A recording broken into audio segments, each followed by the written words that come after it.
Title sponsor खल्ती digital wallet, सरल भुक्तानी, सही भुक्तानी। खल्ती, पैसाको नयाँ ठेगाना। सपोर्टेड बाई समृद्धिको लागि सिभिल बैंक, सुलभ हेल्थ। नमस्कार, म माधव पौडेल यहाँहरु सामु एउटा कविता लिएर प्रस्तुत भएको छु र मेरो कविताको शीर्षक रहेको छ भुइँ मान्छे। तिम्रो लागि त ती पूर्णिमाका रातहरू थिए, तर आज तिमी जुन औँसीको कालो रात आयो भन्दैछौ नि, यी काला रातहरूले यी भुइँ मान्छेको भूत वर्तमान भविष्य सबै लम्पसार छ, क्षणभर मात्र छेकेकै होइन। आज तिम्रो चुलोमा 4 छाकको साटो 2 छाक मात्र पाक्यो होला, तर यी भुइँ मान्छेको कहिले बसन्त नदेख्ने ओठ, आँत र पेटले सायदै 1 छाक माथिको सपना देखेकै छैन। आज तिम्रो आक्रोशको 3 छिटा पिजडाबाट निस्के जस्तो लाग्यो होला तिमीलाई, तर यी भुइँ मान्छेको जटायुको पखेटा जस्तै रावणको हातले छिया छिया काटिएको सपना खै तिम्रो सिनो जस्तै गनाइरहेको इतिहासमा कहीँ लेखेकै छैन। सायदै कि तिम्रो इतिहास आलो रगतले र भुइँ मान्छेको इतिहास पानीले कोरिएको थियो, आफ्नो विगत आफैले पढ्न नसक्ने गरी। पल पल घुम्ने कुर्सीमा घुमिरहेका राजयोग र धनयोगले चिना भरिएका तिमी अफसोस लाग्छ। त्यो भाग्य लेख्ने छैटौं दिन भावीले भुइँ मान्छेको झुपडीमा किताब पाइला टेकेकै छैन। सायदै उसको भाग्यमा जन्मदै हत्कडी लादिएको छ, समाज र सोचको कहिले माथि चढ्न नसक्ने गरी। त्यसैले त ऊ भुइँ मान्छे। समुद्र मन्थनमा निस्किएको कालकोट भुइँ मान्छेका तुइएका आकांक्षाका द्रव्यहरू हुन्। न त ऊ चपाउनै सक्छ, न त ऊ थुक्नै सक्छ। ऊ त आफै खुकुरी हो र आफै अचानो पनि। त्यसैले त प्यारालाइसिस भएका छन् उसका स्वाभिमानका गाथा आफ्नै प्रहारले। अनि न त ऊ ठाडो पार्न सक्छ, न त ऊ झुक्नै सक्छ। फेरि आज मात्रै होइन, युगौं युगदेखि हजारौं लाखौं चोटि दोहोरिएका एकलव्यका कथाहरू हुन् भुइँ मान्छे। ज्वालामुखीको ज्वाला जस्तै उम्लिएर विस्फोटनको प्रतीक्षामा घडीको सेकेन्ड पिलपिलिएर इन्द्रावतीको किनारामा समयका हरेक थोपाहरूले घोटिएका, चिमोटिएका अनि लुटिएका लाचार ढुङ्गाको व्यथाहरू हुन् भुइँ मान्छे। जहाँ तिम्रो सपना सुरु हुन्छ त्यहाँ यी भुइँ मान्छेको सपनाले पूर्ण विराम छुन्छ। जहाँ तिम्रो सपना सुरु हुन्छ त्यहाँ यी भुइँ मान्छेको सपनाले पूर्ण विराम छुन्छ, किनकि उसलाई त घाम भन्दा अघि बाँझो खेतमा झुल्कनु छ। उसले सपना देखे त उसको 1 छाक पनि शहीद हुन्छ। जहाँ तिम्रो सपना सुरु हुन्छ त्यहाँ यी भुइँ मान्छेको सपनाले पूर्ण विराम छुन्छ, किनकि उसलाई त साउ रिजाउनै छ।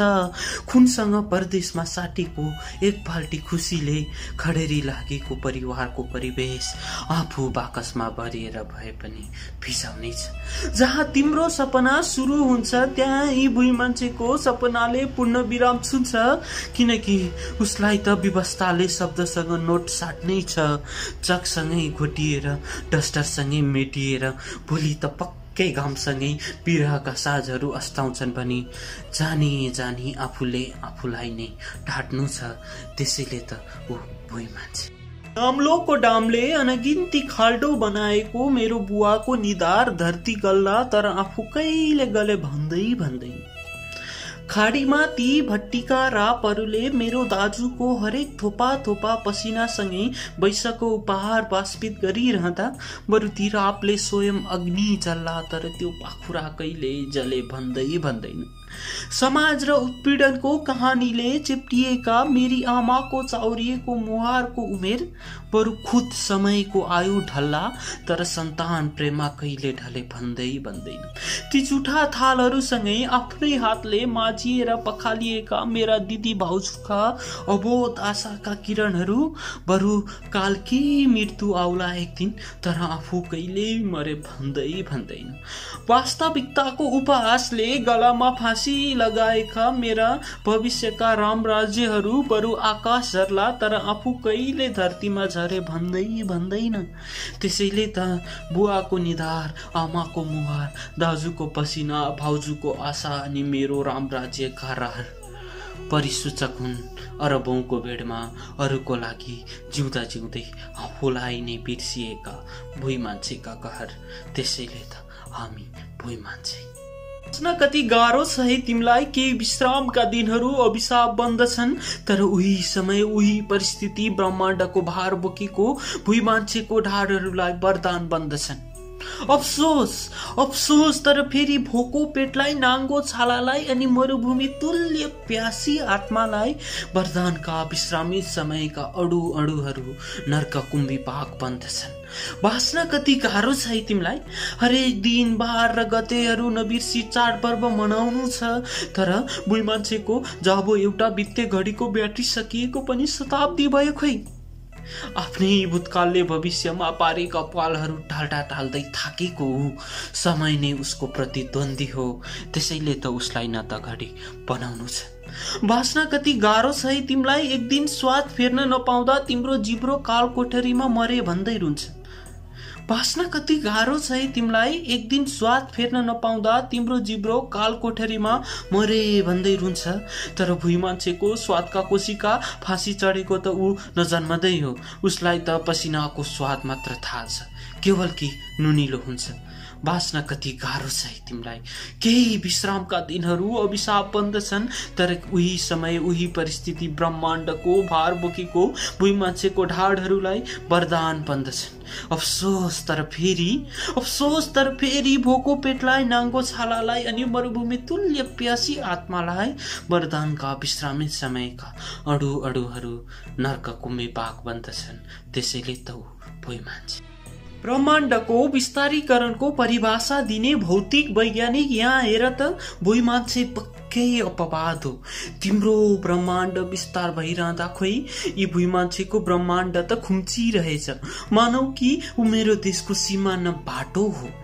पराई कागजको नोटसँग गिदी साट्ने बुद्धिजीवी व्याकरणहरू यहाँ हेर त, भुइँ मान्छे पक्कै अपवाद हो। तिम्रो समाज र विग्रहले सत्ता र समाज जोड्दै तोड्दै सर्कस देखाइरहँदा खोइ यी भुइँ मान्छेलाई घाँस बाँस र कपासले, समाज र चिन्ता तनावले कहिले विग्रह गर्न सकेन। मानौ कि ऊ भित्र उसले नै कहिल्यै नफुस्कने गरी बाँधेको निराशाको गाँठो हो। गुरुत्वाकर्षण पत्ता लगाउने न्युटन यहाँ हेर त, भुइँ मान्छे पक्कै अपवाद हो। हरेक चिजहरू एक अरू प्रति आकर्षित भइरहँदा खोइ यी भुइँ मान्छेतिर एक चिम्टी खुसी पनि कहिले तानिएन।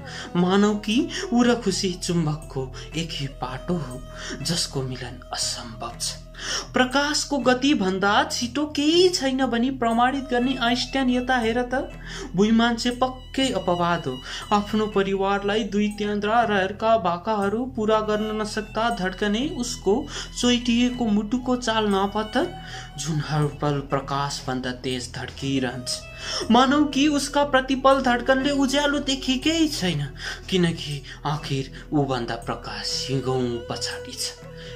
त्यसैले त ऊ भुइँ मान्छे, त्यसैले त ऊ अपवाद हो, अनि ऊ अपवाद मान्छे।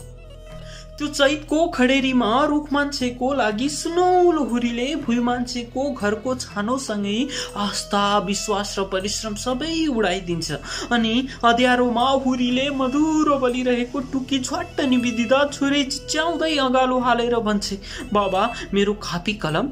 उसँग न त जवाब छ, उसँग त केवल प्रश्न छन्, भोकका, रोकका अनि शोकका। त्यो रुख मान्छेको लागि मनोरम वर्षा र बाढीले यी भुइँ मान्छेको मनको सपनाको धागोसँगै पसिनाले जोडेको घरको भित्ताहरू चुडाइदिन्छ। यो कोलाहल दृश्यमा एक आँखो छिमेकीको छतमा र अर्को आँखो खियाले च्यातिएको आफ्नो टिनको छानोमा राख्दै छोरो भन्छ, बाबा हाम्रो नि यस्तै। ऊ अवाक छ, उसँग न त जवाब छ, उसँग त केवल प्रश्न छन् भाग्य, कर्म अनि घुम्ने कुर्सीमा घुमिरहेका अन्धाहरूसँग। त्यो शिशिरसँगै बग्ने रुख मान्छेको लागि मनोरम पापी जाडोले कठ्याङ्ग्रिएर आँसुका ढिक्का जमाइरहँदा सडक पेटी सँगसँगै सुतिरहेका भुइँ मान्छे अलापिन्छन्। सायदै काला तुषारका रातहरू नभए एउटा न्यानो दिन त काटिन्थ्यो। बाक्ला सिरकका पोस्टरहरू टाँगिएको देखेर ऊ भित्रको भुइँ मान्छे सोच्छ, छाला भन्दा किफायती लुगा पनि हुन्छ र? उसँग न त जवाब छ त केवल प्रश्न, आश्रयका, नैतिकताको अनि धर्मको, जुन रुख मान्छेको समाजले गंगामा बगाएको सायदै ऊ अस्तित्वमा नआउनु भन्दा अगाडि नै हो।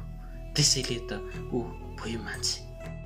नयाँ वर्षको नयाँ दिनमा रुख मान्छेको त चिम्नीबाट बासमतीको सुगन्ध वायुमण्डलमा मडारिन्छ, तर यी यहाँ हेर त भुइँ मान्छेको भकारी मकैको खोगा पनि निर्वस्त्र खोया बनी थन्किरहेछ। एक मुठी चामलको दानमा सरभरि विज्ञापन छाप्ने ए रुख मान्छे, तिम्रो पट्टी खोला त मनको नियति खित्का छाड्दैछ, किनकि अझै पनि त्यो आगो मसान घाटमा दन्किरहेछ। आखिर चुडिएर भए पनि पुरिएर भए पनि बाँचेकै छ भुइँ मान्छे, किनकि यो देश समाज परिवार रूपी रथको पाङ्ग्रा हो भुइँ मान्छे। अरूको बोझ हाँसी हाँसी अगाल्ने, मृत्युलाई पल पल चुनौती दिँदै बाँचेको भुइँ थाङ्ग्रा हो भुइँ मान्छे। त्यसैले त भुइँ मान्छे। तिम्रो लागि त यी माटो नगर्दा नगर्दै खिएका औलाहरू त्यो पारी डाँडोको ढिस्को बर्खाको भेलले भत्काए जस्तै कोदालोसँगै खनिएका, हलोसँगै जुतिएका र अरूको भारीसँगै बोकिएका भुइँ मान्छेको भत्किएका मांसपेशीहरू गरिबी र मूर्खताको प्रतिबिम्ब भए होलान्, होइन? तिम्रो लागि त यी सायदै जिन्दगीभर गाडीलाई मोड्दा मोड्दै मोडिएका चालकका हातका हड्डीहरू अनि सर्टिफिकेटसँग उज्जवल भविष्य साट्न खोज्दा खोज्दै अन्ततः केवल निर्जीव कागजका टुक्रो हात लागेका विद्यार्थीहरू उपहास र लज्जाको विषयहरू भए होलान्, होइन? तर सुन, कान बन्द गरेर मनको इन्द्रियले हेर, यहाँ आँखा बन्द गरेर मन चक्षुले सत्य त्रेता द्वापर या कली हरेक युगमा आफ्नै भाइ बन्धु आफन्तले चुका जस्तै हरेक रगतका थोपा रित्याएर ठाडिएपछि त्यो घुम्ने कुर्सीमा रमाएर अग्ला रुख मान्छे भएर टाढिएपछि आफ्नै सन्तानबाट आमाको कोखमा छुरा गाडिएपछि हाँस्न खोज्दा खोज्दै आँसुले लतपतिएको ओझेलमा नदेखिने कहिले नभरिएको तार चुडिएर भए पनि रेटिएको सारङ्गीको धुनहरू हुन् भुइँ मान्छे। पात्र फेरिए, मञ्च फेरिए, तर फेरि त्यही कथा हरपल दोहोरिरहेको। पात्र फेरिए, मञ्च फेरिए, तर फेरि त्यही कथा हर पल दोहोरिरहेको। समय रूपी जातोमा मकै रूपी रहरसँगै पिनिएका घोन हुन् भुइँ मान्छे। त्यसैले त इतिहास र विगतबाट भुइँ मान्छेले एक कुरा सिक्यो कि उसले केही पनि सिकेन। त्यसैले त ऊ भुइँ मान्छे। भर्खर ताते ताते गरेकी छोरीसँग खेल्ने रहर नभएको कहाँ हो र उसलाई? बुढा भएका बाआमाको गोडा मालिस गर्ने अभिलाषा नभएको कहाँ हो र उसलाई? परिस्थितिको जन्जिरमा जक्डिए पनि तुलसीको मोठमा आँखा चिम्लनु अघि त्यो पारे परको छायामा प्रकृतिको कोखमा एक घडी तन्द्रामा हराउने आशा नभएको कहाँ हो र उसलाई? तर आखिर तिमीले मञ्च सक्क बिजाएको बेला सुन्ने नारायण गोपालका वेदना, देवकोटाका पुकार अनि नवराजका राजहरू यी सबै भुइँ मान्छेको जीवनमा पालुवा बनी पलाउने गर्छ। त्यसैले धन्य हे भुइँ मान्छे, जो कहिले घाँसी बने भानुभक्तको मनको दियो त कहिले शिरोमणिको मणि आफू जलेर भए पनि जलाउने गर्छ। तर फेरि तिम्रो सुक्खा समवेदना चाहिँदैन उसलाई, किनकि उसलाई थाहा छ सबैले एक दिन मर्नु छ। सबैले एक दिन मर्नु छ। उसले त फगत आफ्नो रगत पसिना घुलिएको माटोमा खरानी भई घुलिएर अग्ला मान्छेले छरेका घृणाका द्रव्य दुर्गन्ध मिटाउन स्वयं पुष्पगुच्छा भई सुगन्ध छर्नु छ। त्यसैले त ऊ सच्चा मान्छे, भुइँ मान्छे। आखिर म पनि त भुइँ मान्छे न त हुँ, अनि म जस्तै तिमी पनि होइन र, मेरो जस्तै दुईटा आँखा तिम्रो पनि छैन र। तर हेराइ किन फरक हँ, तर विडम्बना हेराइ किन फरक हँ। तिमी देख्छौ भावनामा साग र सिस्नुको सुख, तर म देख्छु वास्तविकतामा हृदयमा मडारिएको दुःख। तिमी देख्छौ शासकबाट शोषित जनता, तर म देख्छु सोचबाट शोषित जनता। तिमी देख्छौ स्वाभिमानले उचालिएको शिर, तर म देख्छु आत्मवेदनाले झुकेको त्यो पाउतिर। म त देख्छु त्यो बोटको किम कर्तव्य विमूढ जरा। तिमी देख्छौ केवल आकाशमा फलेको मिठो फल। सायदै कि तिमी सोच्छौ आफूलाई रुख मान्छे, कि तिमी बस्ने माथि, परन्तु म भुइँ मान्छे तल। तर सपनाको महल आफ्नै हातले आगो लगाऊ त तिमी, तर सपनाको महल आफ्नै हातले आगो लगाऊ त तिमी। किनकि झुटको खेतीले पानीमा चिनी हराए जस्तै आफ्नो पहिचानमा गुमनाम तिमी। आऊ म तिमीलाई परिचय गराउँछु तिमीसँग, आऊ म तिमीलाई परिचय गराउँछु तिमीसँग। तर तिमी त्यो तिम्रो गोलो अनुहार, चम्किलो आँखा, बिहानीको घाम जस्तै मुस्कान र कस्तुरीको बिना जस्तै मगमगाउने तिम्रा तस्बिर आफूलाई नठान्नु है। किनकि तिमी त अचानो जस्तै अनुहार लिएर अँधारो भविष्यतिर सिनो जस्तै केवल तिमी भन्दा अग्ला मान्छेको गिद्धे हेराइले प्रतिपल ओजोन तह जस्तै दुजा भएर च्यातिएको ऐनाको प्रतिबिम्ब हौ। पटक्कै त्यो झुटो तस्बिर होइनौ, किनकि तस्बिर मुर्दा हो अनि जिउँदो प्रतिबिम्ब तिमी। त्यही त हामी झोले, हनुमान र अरिङ्गा जे भए पनि भुइँ मान्छे त हौँ। हामी सबै भुइँ मान्छे त हौँ। बुझ्छौ है तिमी त सुनसँगै राखिएको फलाम कहिले सुन हुँदैन भनेर। बुझ्छौ है तिमी त घन्टीको रङ्गनाथले बहिरा भएका ती ईश्वरको हृदयमा भुइँ मान्छेको पुकार कहिले छुँदैन भनेर। तर किन बुझ्दैन नि पात्रहरू, किन अग्ला रुख मान्छेका तलुवा चाटेर मेरो काका अग्लो बन्न खोज्छन्। अनि यी अग्लो मान्छेको खोलोडेर किन मेरो मित्रहरू अग्लो बन्न खोज्छन्। खोल्नुस् बन्धन पैसाको र पदको, हेर्नुस् यथार्थ। खोल्नुस् बन्धन पैसाको र पदको, हेर्नुस् यथार्थ। तपाईँ त भुइँ मान्छे छाम्नुस् त, तपाईँले टेक्ने भुइँ पनि निलामीमा लिलाम गरिएको छ। हामी त भुइँ हराएका भुइँ मान्छे कठै, हामी त भुइँ हराएका भुइँ मान्छे कठै। रगतले बग्ने नसामा पनि भुइँकै ऋणले भरिएको छ। त्यसैले त हामी भुइँ हराएका भुइँ मान्छे। मदन बहादुर, हरि बहादुर, किसान, शिक्षक, व्यापारी, मजदुर, इन्जिनियर, डाक्टर आदि इत्यादि सबै सिङ्गो नेपाल, सच्चा नेपाली, आफूले आफूलाई नै चिन्न नसकेका हामी सबै भुइँ मान्छे। त्यसैले त हामी भुइँ हराएका भुइँ मान्छे।